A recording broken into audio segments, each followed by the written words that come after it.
maunam atma nigraha hava samsadityetat omanasanuchate. Translation.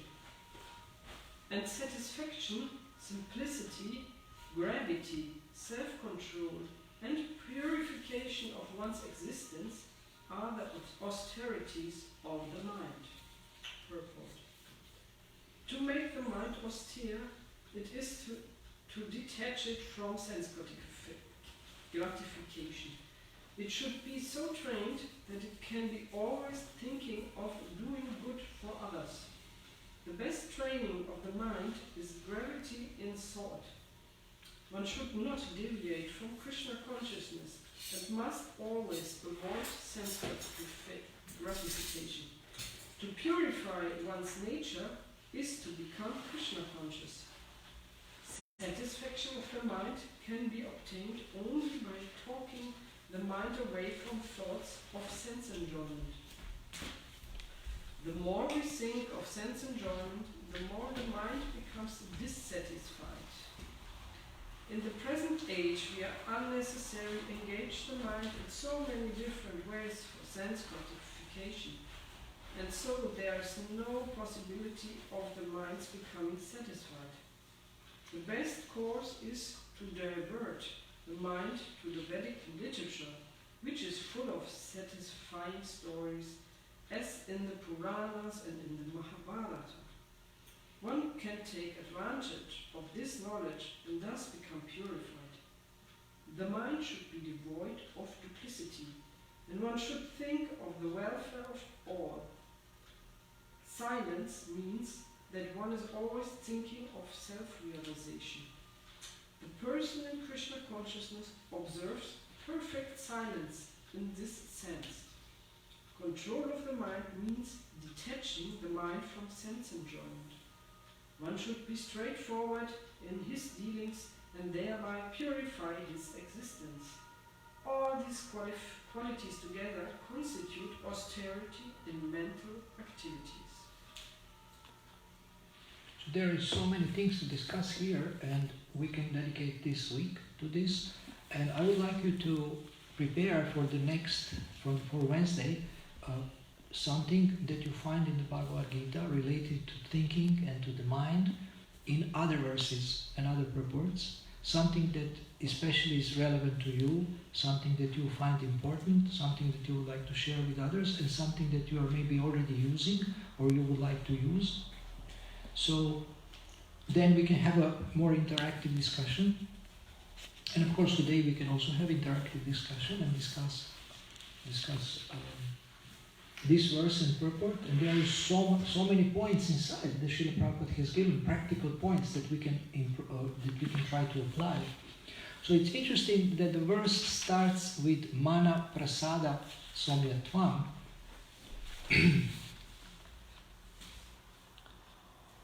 Mana Prasada means satisfaction of the mind. So the austerity is satisfaction. Keep the mind satisfied is austerity. Why? Because it sounds like contradictory, it sounds paradoxical. Because in Kali Yuga especially, the mind has a tendency to be dissatisfied.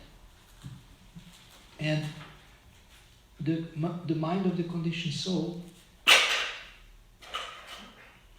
because it's always thinking of sense gratification, it cannot be satisfied, because it says in the purport that the cause of dissatisfaction or the cause of frustration is when the mind thinks of sense gratification.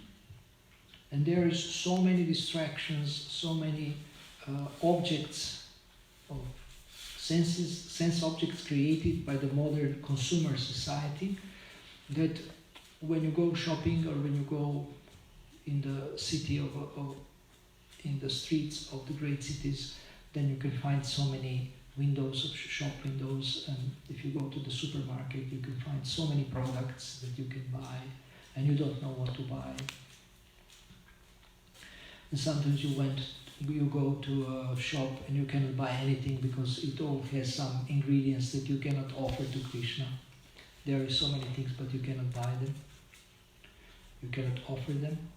So there is so many things to actually try to enjoy, so many offerings, and the mind becomes absorbed and bewildered, and the mind wants things. Nowadays, on Sundays, people don't go to church, they go shopping.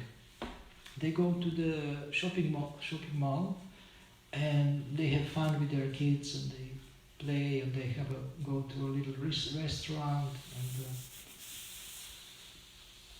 and so shopping is a new religion, at least for Sunday or for some other day. And then when people buy things, then they feel a little bit happy, and they bring this at home, and then they think, how can I enjoy this? And there's, I don't know if you know about this, I think Oprah Winfrey, she made some programs about people who accumulate things. Do you know about this? It's called hoarders. Hoarding means accumulating things. So they have a house full of stuff. They buy things because they're cheap. So she asked them, so why did you buy this? You are not using it. But because it was cheap. So they buy so many things, and the house becomes overwhelmed with things. They have no place to pass anymore. It's so full. All the rooms are full. And it's some kind of disease. So then they get a coach to train them and to give up things and to destroy things, by force. Then they are crying or something. They get attached to their stuff. So the people think that if I have something, I will be happy. And some people think if I do something, I will be happy. And some people think if I am something, I will be happy. So be, do, have. To be, to do, to have. And if someone is Krishna conscious, he actually has all three. He is someone, he is a devotee, he does something, he does devotional service, and he has something, he has pure devotion, he has pure love for Krishna, he has association of devotees, so he is a rich man. So consumer society is offering so many things to think about what we can enjoy. And always offering, bombarding us, what is the next movie? Now, if you look at the news, like BBC News, they say, what movies you could watch during the quarantine, during the lockup, what movies you can watch, and then people want to get lost in that world of movies or games, computer games. And now here is given a clear direction what to think about doing good to others or welfare of others, to think about Vedic literature, different stories that are in Vedic literature, to speak about this also. And Srila Prabhupada has given us these books so we can absorb our mind in thinking of the content of the books. There is amazing things in the books.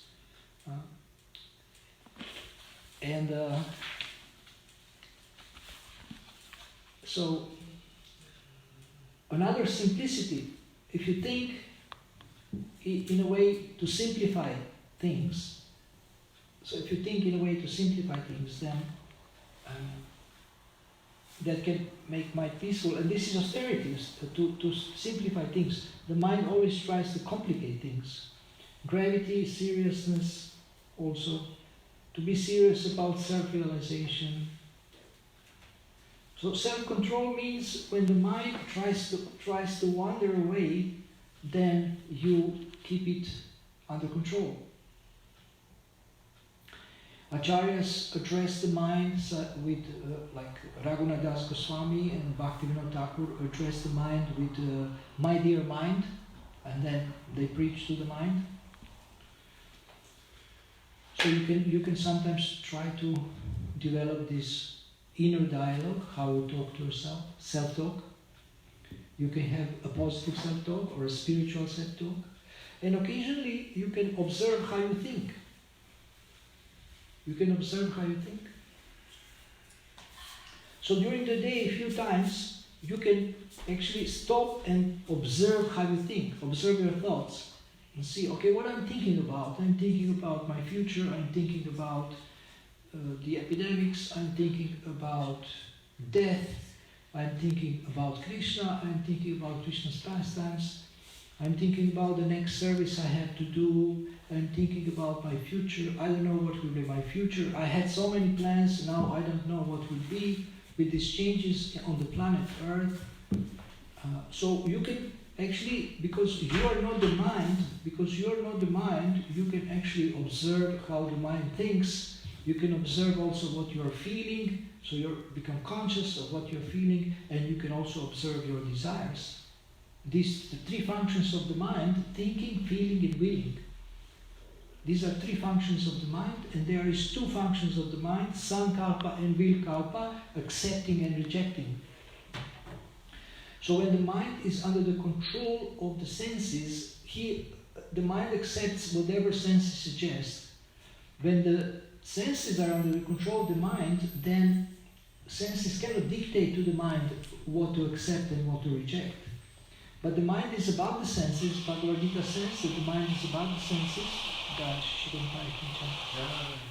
The mind is above the senses, and therefore the mind is stronger than the senses. The mind is stronger than the senses.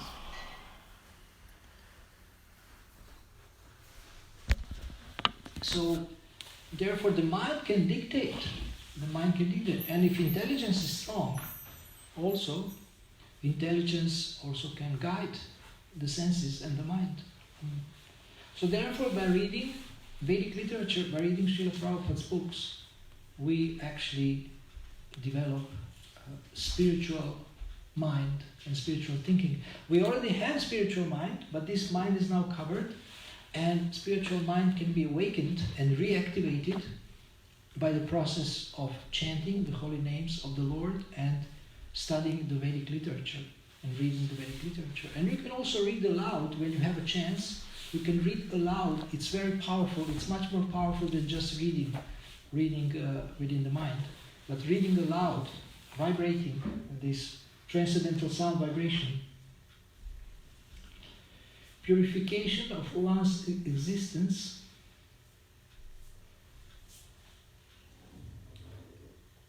Now, purification of one's existence is here related to being straightforward in his dealings.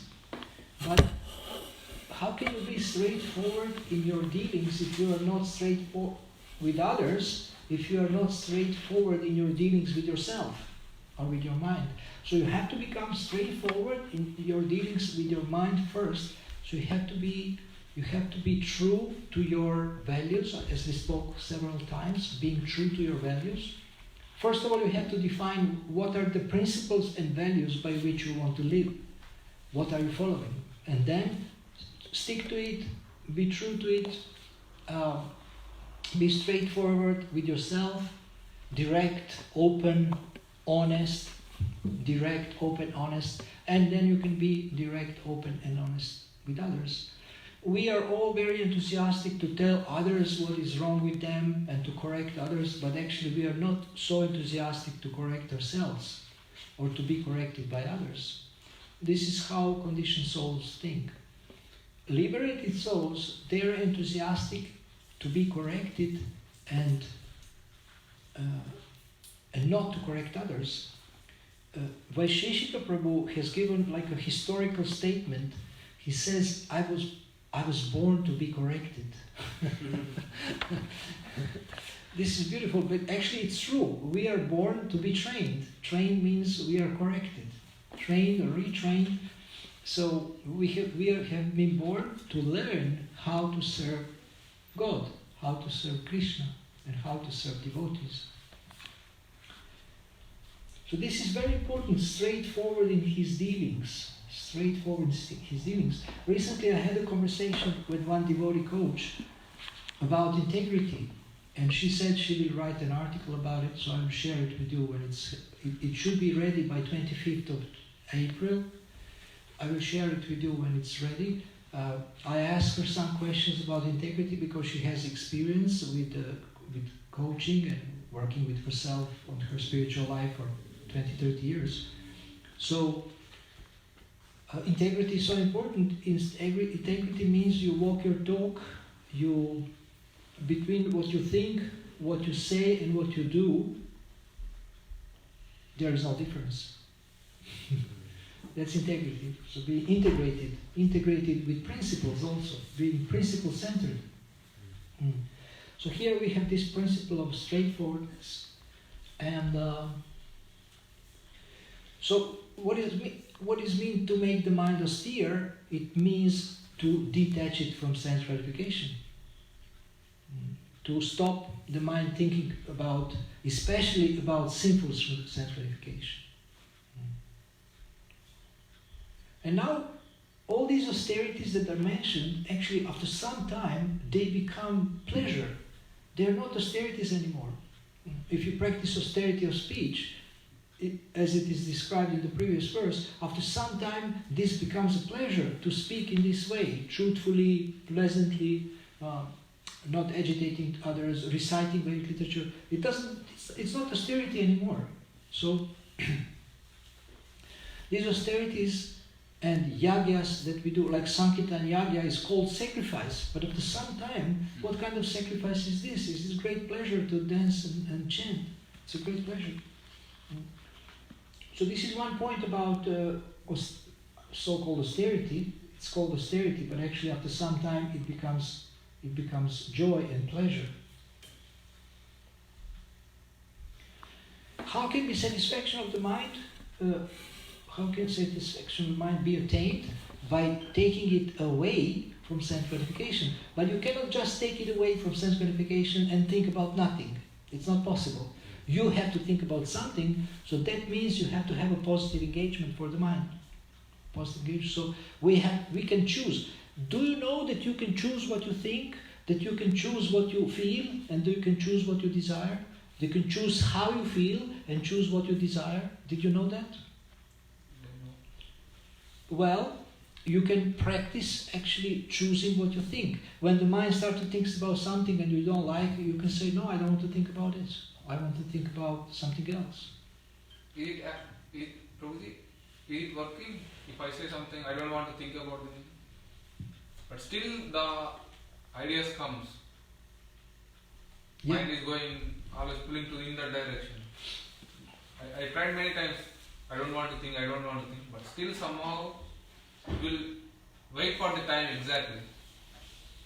At that time it kicked me, so immediately my mind immediately shifted to that direction. But that means we have to train the mind. So if your mind tells you, I want to think about the faults of others, and you don't want to think about the faults of others, so you say, why are you saying this? Shut up. And then the mind says, well, if you think about the faults of others, you will feel good about yourself because you will feel that you are better than others, so it's not so bad. And then you say, well, that's not a very good proposal. I don't agree with this. So, or it wants to think about killing someone, wants to think about harming someone. So all these things we don't want to think about. We want to avoid these things.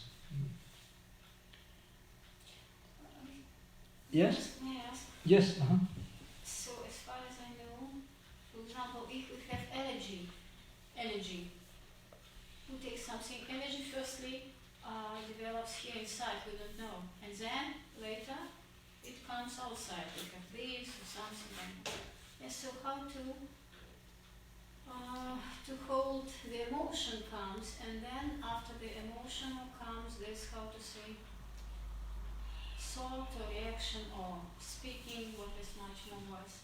How to stop it on this emotion level? We don't want to stop emotion. We want to purify emotion. Because emotion is a symptom of life. Different emotions are a symptom of life. So we cannot stop them, we cannot kill them, we cannot destroy them. So, but we want to purify them. So we have to see what's the quality of my emotions, how I'm feeling about life, how am I feeling about other people, how I'm feeling about relationships, how I'm feeling about Krishna and my relationship with Krishna, how I'm feeling about my service, how I'm feeling about my self-discipline, how I'm feeling about my negative feelings, for example, if you have negative feelings. So we ask ourselves, how I'm feeling about my anger. I feel very bad about my anger. I'm angry at my anger. So, and it's very easy to get angry at others, and my proposal is get angry at your bad habits. You understand? Get angry at your bad habits. And for anger, I have a very good medicine. Every time you get angry, you can give me 50 euros. Okay? The next time, when you get angry, you will think twice. Does it pay off to get angry? Or give it to the temple, or give it to the BBT.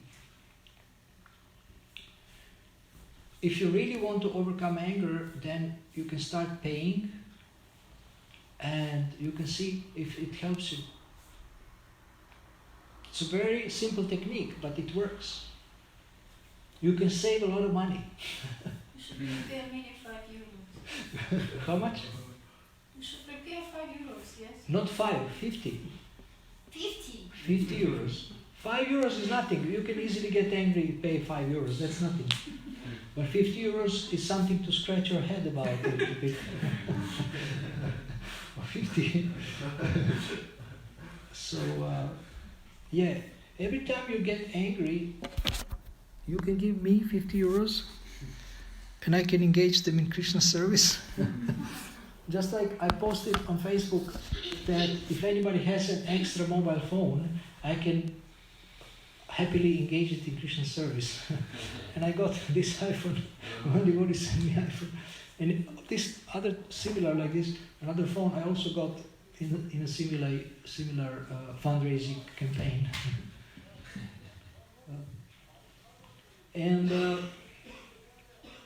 Actually, I wanted to mention something that I forgot when I was playing. I don't know if you know about this singer called Norah Jones. You've heard about Norah Jones. So somebody sent me a video where she plays a song called I'm Missing You Krishna. I'm Missing You Krishna. She plays at home on the piano. And then I looked a little bit, who is she? She's the daughter of Ravi Shankar, famous sitar player. From his second relationship from some American woman. Her mother is some promoter. Her surname is Jones, so she took her surname. And actually her name is Gitali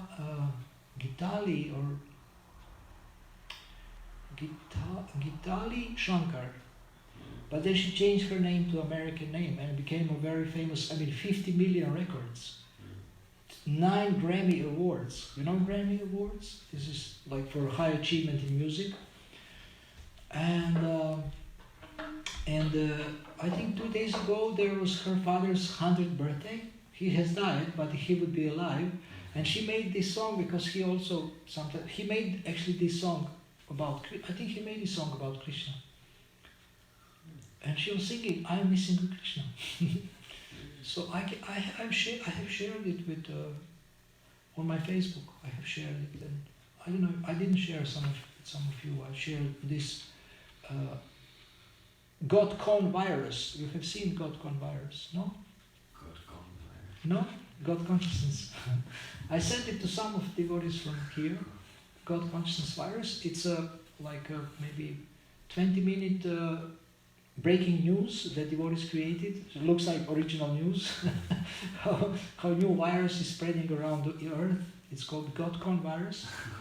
and it's infecting people, and they're becoming happy and all this. So let us go back to our thinking. So it's very important to observe your thoughts from time to time so that you can check the quality of your thinking. Don't only think, but think about your thinking. Think, because if you become aware of your thinking, you can actually control your thoughts better. You can choose what you think. So it's really exciting. I mean, you can develop an amazing thinking process, or self-talk, how we talk to ourselves. It's called God Convaras, now I got it, I'm seeing. You got it? Yeah, Yeah, I got it. You didn't see it till the end, don't you? no, it's okay. From England, some devotees made it. It looks original, like CNN News or something. Yeah, that's why I didn't listen to Yeah. them. No, I don't want to see the news.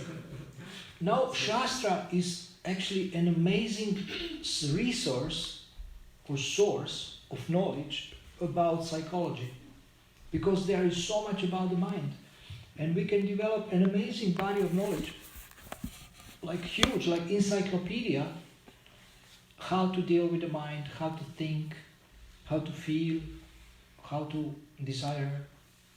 All these three scientific explanation about 3 plus 2 functions of the mind: sankalpa, vikalpa, accepting and rejecting, making wise choices, what we will think, what we will feel, and how we will desire.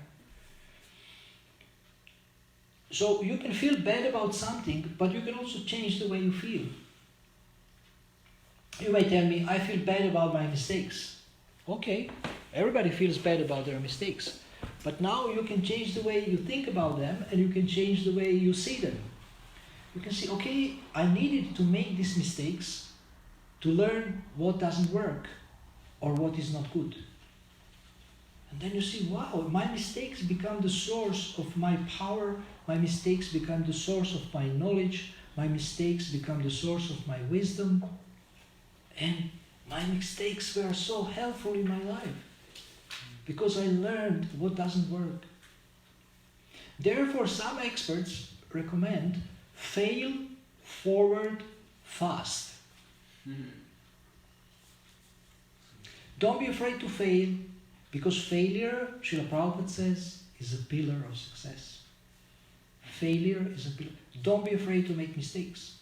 Of course, intelligent people don't repeat mistakes, but we will make mistakes. Bhagavad Gita says every endeavor is covered by some fault. Every endeavor is covered by some fault. But we want to learn and not repeat mistakes. So everything we have done so far can be the source of learning, the source of knowledge, the source of wisdom, and we can actually get better because of what we have done in the past.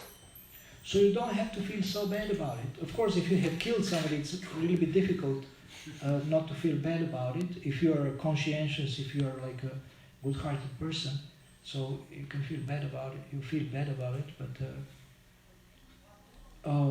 or you can think, how do I feel about this situation? I mean, we have to be here, and we cannot have festivals. We cannot have. How do I feel about this situation? I say that every problem is an opportunity. Every problem is an opportunity for something. Every problem is an opportunity for some kind of service. And now, instead of doing service outside, we can do service inside. Instead of always thinking about what's happening on the outside, we can think what is happening inside, look within, what is happening in your heart, how to purify the heart, more time for introspection, more time maybe for deep conversations. Like devotees say, I don't have time to speak to you, and then because I'm busy. But now there is maybe more time to speak about life, about how we think and how we feel and what we desire, and this time can be utilized. Now this situation has slowed down everything, because this civilization is very fast. Everything is fast moving and this and that. But actually everything has been slowed down, which is good. Then also a lot of, as you know, a lot of pollution has actually, I don't know, some cities, because there is less driving of cars, then they become cleaner also. I heard that, what is this, some mountains you can see now? Himalaya. Himalayas, you can see them, yeah. From 200 kilometers. Basically, in Delhi, you can't see Yamuna river properly. Nowadays, you can see water in Yamuna. Yeah. Basically, it is covered with foam. Yes, yes.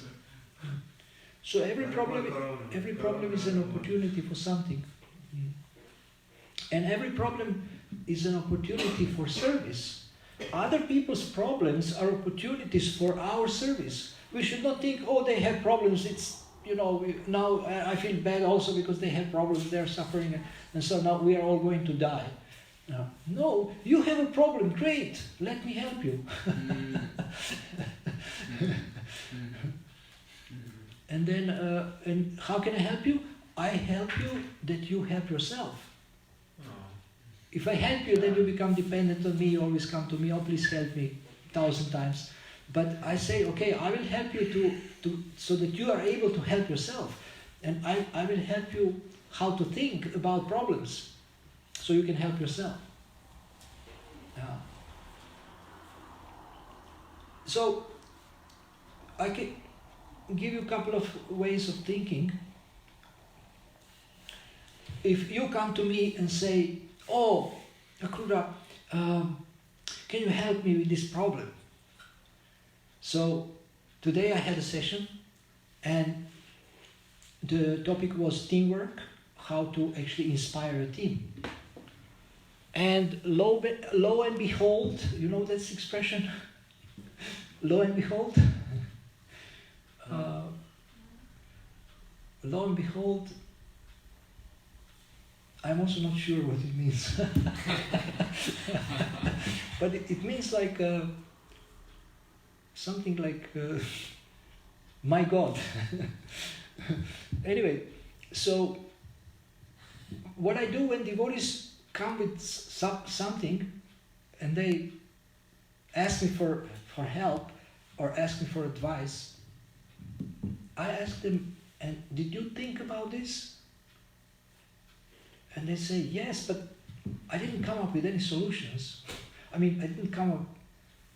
think you're smarter, you're older, you're wiser, you're more experienced, so can you please give me advice? And I smile and I say, no. But I will give you a way how you can actually think. So I say, write at the top of the piece of paper the question, how can I do this? And give me 20 answers. Oh! 20 answers? That's huge. I cannot come up with 2. I was thinking whole day or half day and I couldn't come up with one idea, what to speak of 20 ideas. And then I say, you can do it. I believe, just start. Then they come to 5, they say, I have 5, is that enough? No. Then they continue thinking. And by the time they come to 20, most of the devotees are smiling because they're happy that they can think for themselves.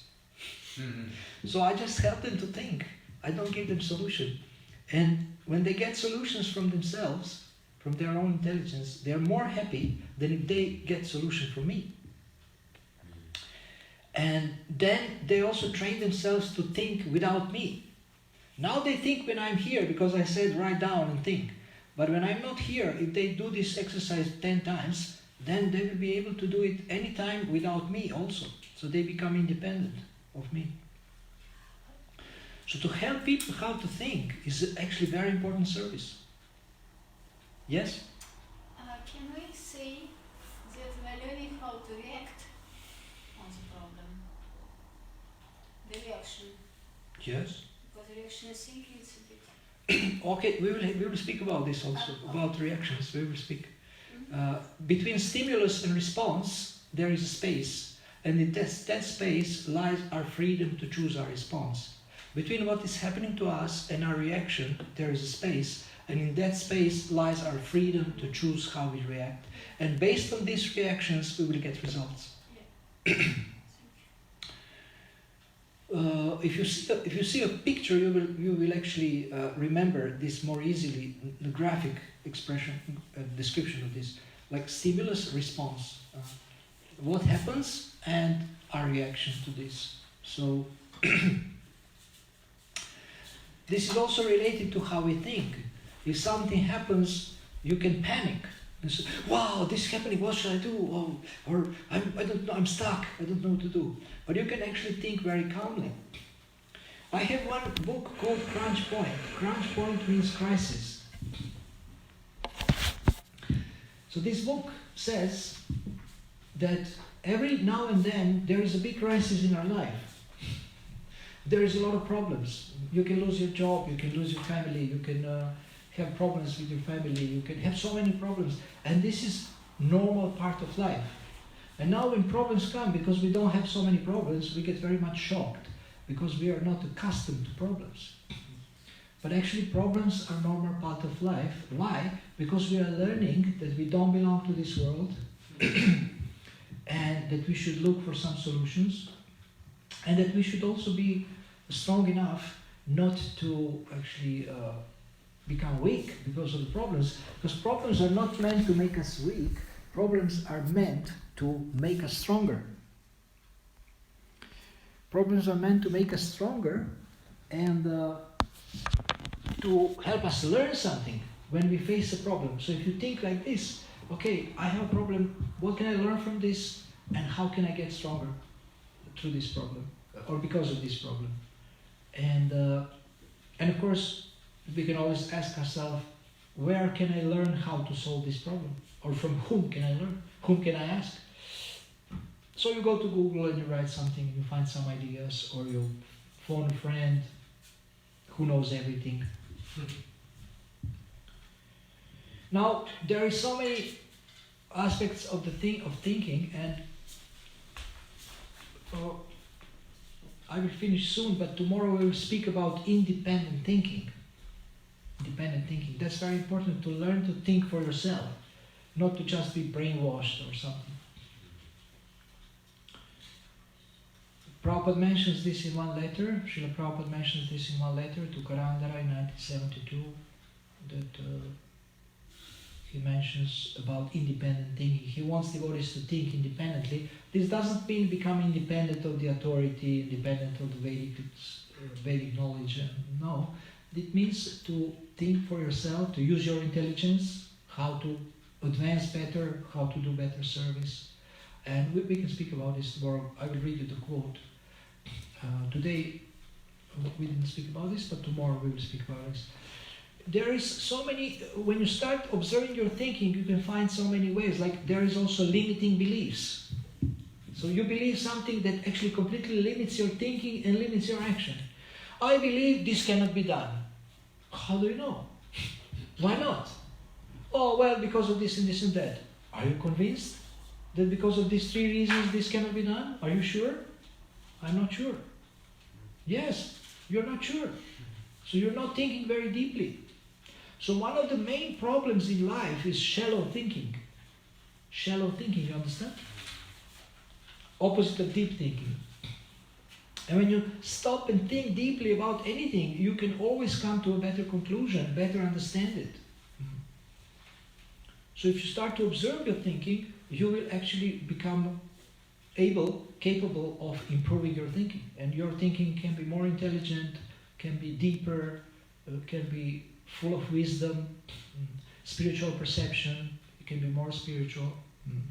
So how do you think about anything? How do I think about Krishna? Who is Krishna? Is he someone I'm afraid of? Someone who will punish me?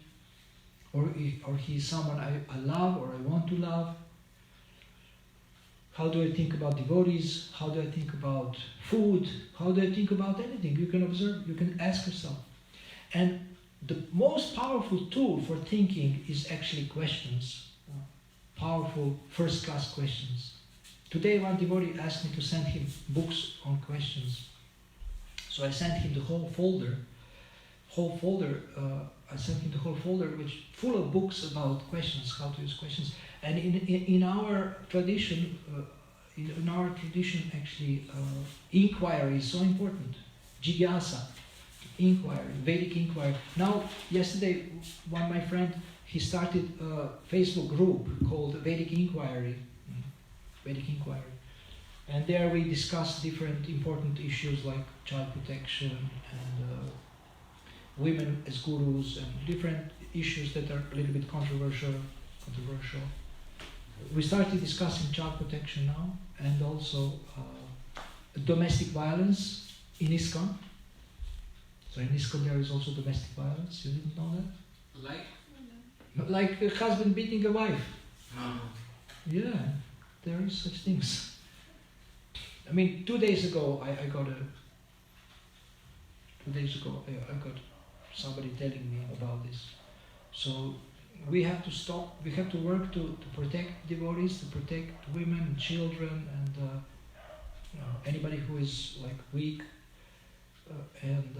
So Vedic inquiry is also related to how we can do things. And present situation maybe like this or like that. Maybe there is not so much understanding about the importance of this protection.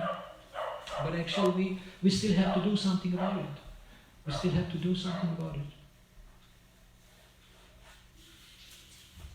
So there is so much to think about others, but we are absorbed in our own little world and little thinking and what is maybe next thing to eat. It's okay to think about eating if you want to choose a healthy diet and healthy preparations. But there is so much to think about how to serve, because this is our nature, our dharma is service. So we think about how to serve others, how to support others, how to protect others, how to help others.